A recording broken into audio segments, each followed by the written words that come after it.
Basin Electric operations staff worked hard to keep the Cooperative's generators online and pumping out power throughout this event. Troy Tweeten is Senior Vice President of Operations and gives us an overview. We had 3 units that had some problems. Dry Fork, Unit 1, they had some problems with their bottom ash issue. There were some heavy clinkers that had fallen down to the bottom of the boiler, and then normally we open the doors. And when those big clinkers fell into the conveyor, that jammed it up and caused it to plug, and then we couldn't run any longer. Or it just couldn't empty out the ash any more. We had some problems at Laramie River Stations, and we had 2 units there, Laramie River 2 and Laramie River 3. Unit 2 had some tube leaks in the reheat section and needed to come offline to repair those.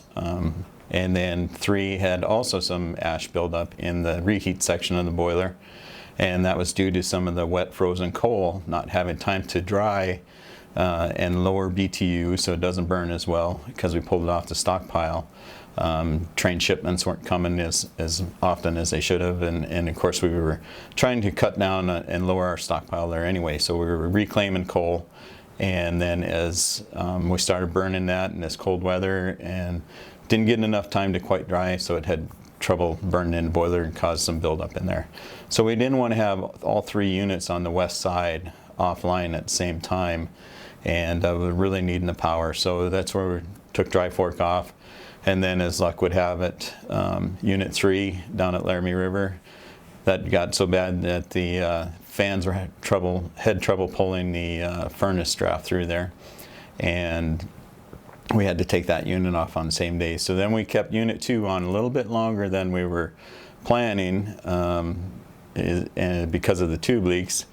And the problem with that, of course, is then you have the steam that cuts across hits another tube, and you end up getting more tube leaks than what you want to. And we ended up having 15 tube leaks when we finally came down with that unit. So for a little while we did have all 3 units offline on the west side, but it ended up working out. We made it through the cold spells, through the emergency action plan, and then it just took us a little longer to do some of the repairs. You're in prep for all the cold weather, trying to make sure everything is keeping warm and we're not freezing up any little transmitter lines, anything like that. Just any little air coming through a doorway, a window, can cause a leak or something to freeze up, and so then we'll have problems with it.